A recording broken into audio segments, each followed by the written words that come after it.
Okay, so here we go with the Salisbury steak. So I'm going to just do a quick run through of what I have in the steak so it didn't have to be a whole long process.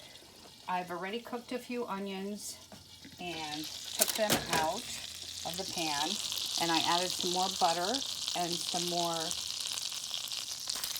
olive oil. And I'm going to put these in there. Kind of went with the classic shape that the Salisbury steak is, kind of like an oval. This was only 1 pound of organic,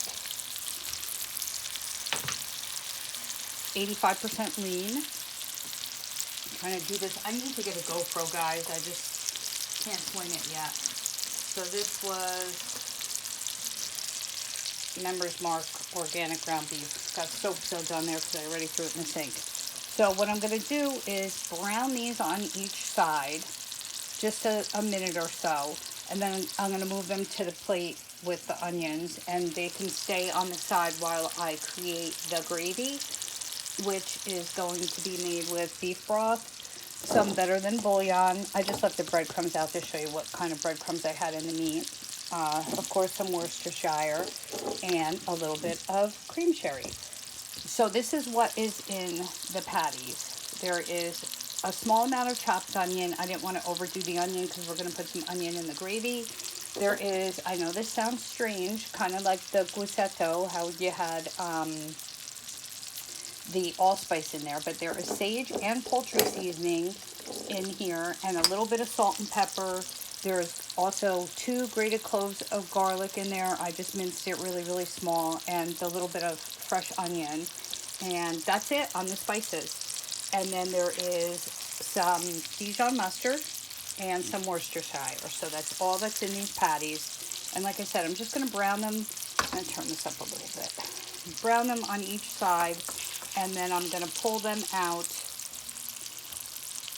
and make, whoops, lost the lid there for a minute. I don't want to, I thought this spatula would work the best, but it's really not.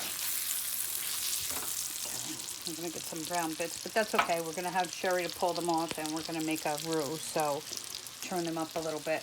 So we're going to cook those off. Over here, I have this over here. This is a sourdough that I've been working on. Sourdough is a couple-day process. So I just put my cuts in the top, so it's rising over here while the oven comes up to temperature. And then the Dutch oven underneath that I bake it in, excuse me, that's got to be in the oven once it comes up to 500 degrees for 50 minutes before I can even put the bread in there. So that's going to coincide with the dinner coming together. So these will cook in the gravy for a little while, and then the bread will bake, so everything should culminate and come together at the same time. I definitely am not going to eat these 4. I'm hoping my brother comes to install my lino on Saturday, and I can feed him some.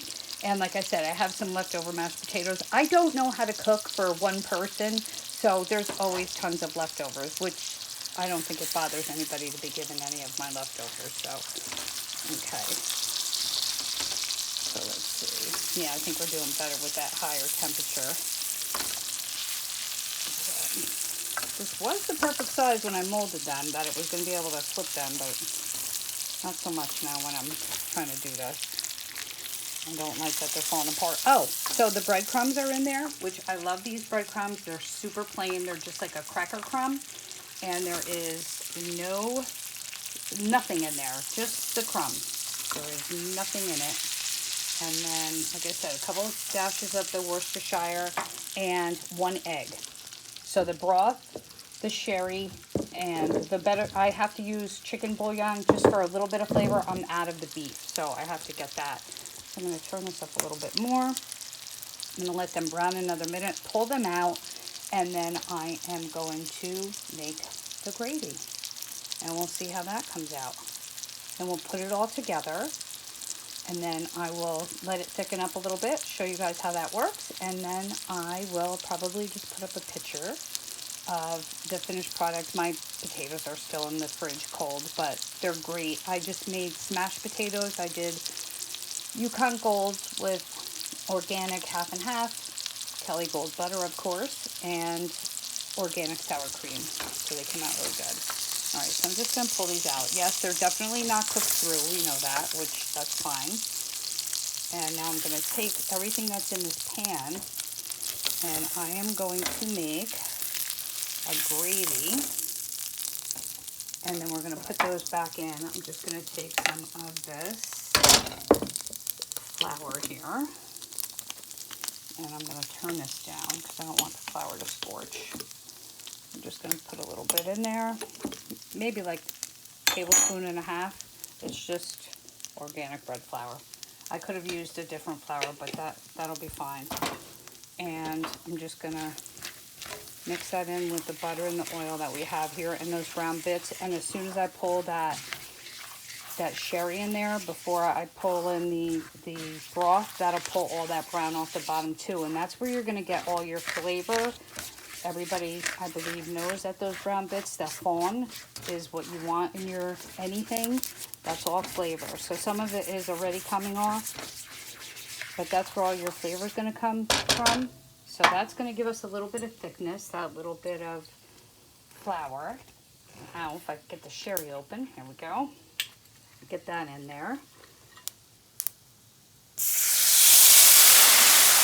that's going to pull the rest of it off. Fogged up our camera there for a second. So that's going to get the rest of it off.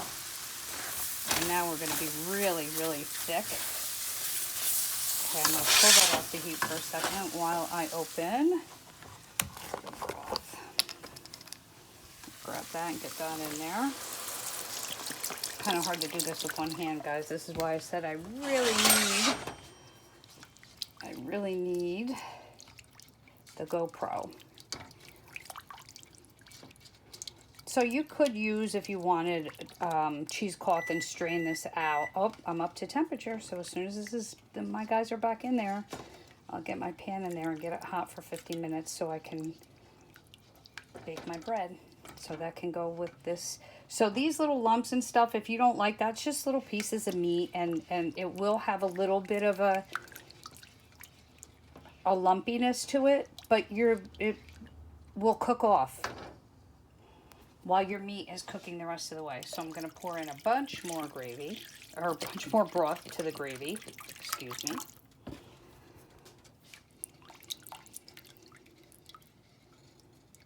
And this will definitely thicken up.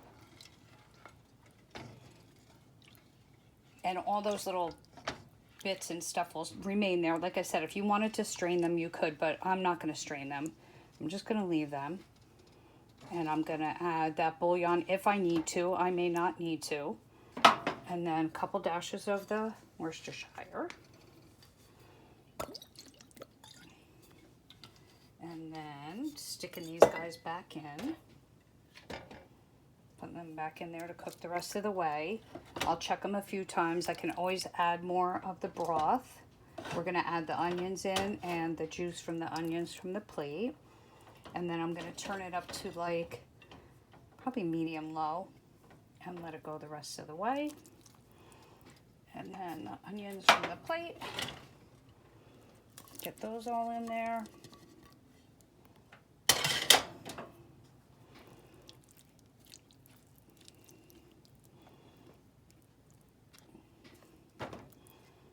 And that's all she wrote. So I'm going to turn it up a little bit. Probably like on my stove, medium is like 5. So I'm going to do like 4.5. Wedge my lid out of here because I got everything up here to get my bread in the oven.